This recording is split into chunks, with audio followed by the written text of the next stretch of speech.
wabarakatuh. Terima kasih Ibu sekalian sudah kembali hadir di pertemuan kita, di pertemuan peningkatan kemampuan keluarga.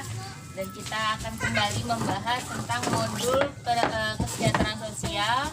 Dan kali ini kita akan belajar tentang apa itu lansia. Ya, lansia itu lanjut usia. Nah, sebelumnya kita kan sudah belajar tentang memahami disabilitas berat ibu-ibu. Apa sudah dipraktekkan di rumah? Sudah. Terima kasih ibu-ibu sekalian. Nah, sekarang kita akan memasuki belajar tentang mengenai pengertian lanjut usia. Nah, sebelumnya saya mau nanya nih ibu-ibu, di rumah adakah orang tua yang tinggal di rumah? Ada. Biasanya kalau mamanya Hasya manggil orang tua yang di rumah itu sebutan apa? Nenek. Oke, saya tulis dulu ya ibu.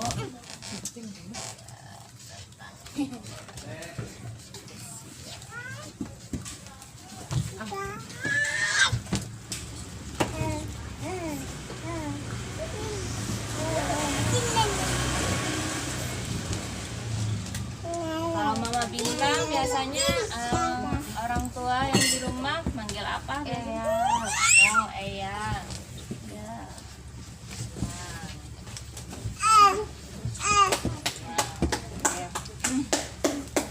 Berarti biasanya disesuaikan di rumah masing-masing ya Bu. Ada nenek, bisa Eyang, Aki, Mbah, ya, Datu kali ya, terus Ama atau Baba ya. Iya benar. Itu sebutan untuk orang tua yang ada di rumah kita. Nah, ibu-ibu biasanya untuk lansia ini biasanya ada di mana ya Bu? Selain di rumah biasanya taruh di mana? Di panti jompo. Di panti jompo. Berarti kan karena biasanya ada Orang tadi kan jangan ngapa-ngapain ya Kak. berarti di panti jompo selain di rumah kita ya Bu ya.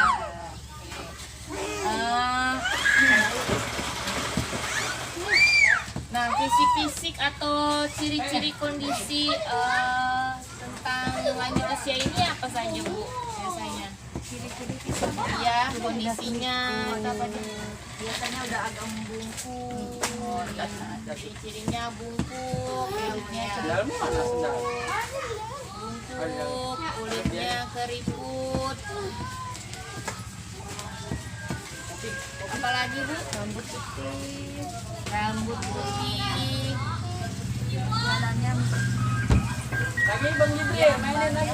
Jalannya lebih lamban.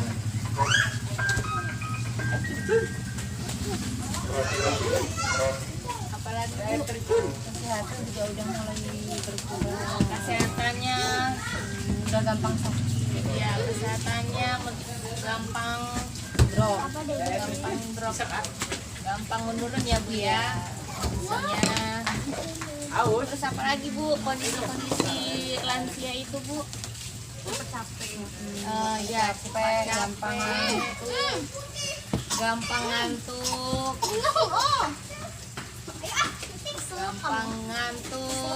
Tenaga juga udah berkurang. tenaga menjadi berkurang, terus pola makan menurun. Nah, benar sekali Bu ya. Nah, kita beri tepuk wow dulu Bu ya. Tepuk Ya, untuk ibu-ibu sekalian, beri dia wow, beri dia we, beri dia oh, beri dia we, beri dia wow. Oke, terima kasih ibu-ibu atas jawabannya tentang lanjut usia. Oke, kita coba lihat di sini Bu ya. Apa sih sebenarnya pengertian lansia itu?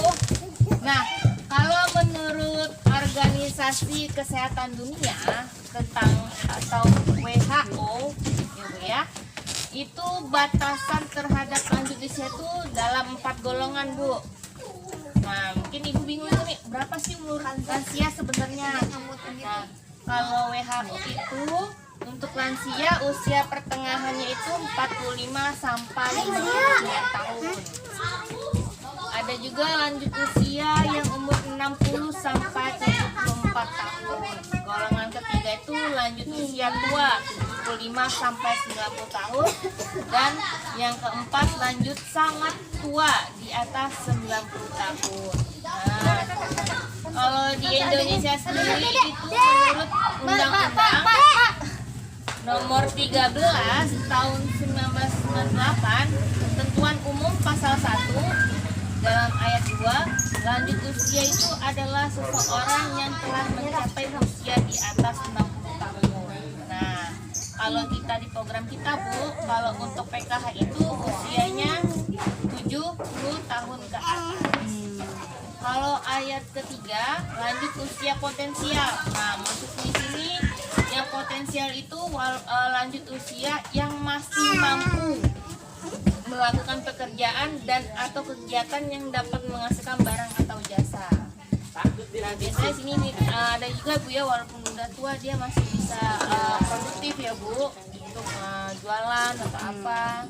Terus kemudian di pasal ayat keempat, lanjut usia yang tidak potensial, itu adalah lanjut usia yang tidak berdaya, sudah tidak mampu mencari nafkah sehingga hidupnya harus bergantung pada bantuan orang lain. Nah, untuk itu, Ibu, ya, di sini kita juga akan mengetahui kenapa sih kita harus peduli sama lansia, sedangkan kita masih kuat ya, Bu, ya. Nah, untuk orang-orang tua kita di rumah, kenapa kita harus peduli? Di sini saya mau dengar dulu, Bu. Kenapa, Bu, kita harus peduli sama lansia? Ya, karena nanti juga akan mengalami tua. Benar. Bahwa potret kita masa sekarang adalah masa depan kita, Bu, ya. Potret masa sekarang adalah masa depan kita.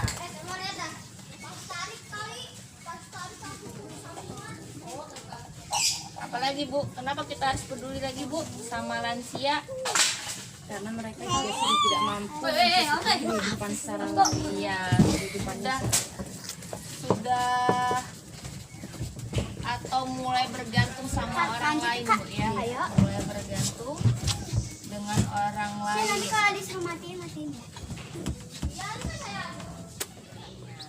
Nah, bisa kita lihat ya, Bu, di sini di websitenya.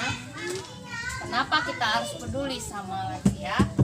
Dalam amanat Undang-Undang 13 tahun 1998 tentang kesejahteraan lansia, karena mereka memiliki hak yang sama dalam kehidupan bermasyarakat, berbangsa, dan bernegara. Karena jumlah lansia terlantar ya, Bu, ya, saat ini di Indonesia itu meningkat. Di tahun 2015 itu ada 16 juta lansia. Sedikitnya ada 2,8 juta lansia yang terlantar dan ada 4,6 juta lansia yang potensi terlantar. Data itu menyebutkan lansia mengalami kekerasan dan penelantaran. Nah, kalau Ibu sering melihat di TV-TV kan ada tuh, Bu, atau sering berseliweran di Facebook atau di media-media sosial lainnya, sering kita lihat ada kekerasan terhadap lansia ya, Bu, ya. Kalau orang lansianya sudah sakit atau apa, mengalami kekerasan karena sudah nggak dengar, langsung dipukul, jalannya lama, kitanya nggak sabar, langsung dibentak, didorong, bahkan dipukul-pukul pakai panci ya, Bu, ya. Dimandiin lah semandi-mandinya. Itu banyak menyebutkan bahwa lansia mengalami kekerasan dan penelantaran. Kemudian kenapa kita juga harus peduli? Karena lansia adalah orang tua kita ya, Bu, yang sudah membesarkan, mendidik dengan kasih sayang. Kemudian sebagian lansia kurang mendapatkan perhatian dari keluarga. Benar sekali, Bu, ya, sekarang banyak sekali di keluarga-keluarga itu sudah sangat kurang perhatiannya terhadap lansia di keluarganya. Kemudian lansia itu benar ya potret kita di masa yang akan datang. Jadi kalau misalnya kita tidak berlaku dan bersikap baik terhadap anak kita, karena anak kita yang akan merawat kita di masa depan. Maka apa yang kita lakukan itu kita tuai. Kalau saat ini kita memberikan rasa kasih sayang terhadap anak, pasti otomatis sikap dan perilaku anak yang akan merawat kita juga akan memberikan kasih sayang dan perhatian. Kemudian panti lansia atau panti jompo di Indonesia itu sedikit dan sangat terbatas. Maka kita harus peduli dari lingkungan keluarga kita. Gitu, Bu. Nah, sampai di sini bagaimana, Bu? Ada yang mau ditanyakan? Nggak ada, Bu ya. Iya, itu saja, Bu. Kalau tidak ada tentang lansia, jika ada orang tua kita atau di rumah kita, setidaknya kita bagaimana kita membalas budi ya, Bu ya. Sudah kewajiban lah, karena mereka punya hak yang sama untuk mendapatkan rasa kasih sayang dan perhatian. Itu saja, jangan lupa dipraktekkan bagaimana kita peduli dengan lansia ini ya, Bu ya. Mari kita tutup ini dengan tepuk salut. Salut, salut. Salut, salut. Salut. Terima kasih Ibu sekalian. Assalamualaikum warahmatullahi wabarakatuh.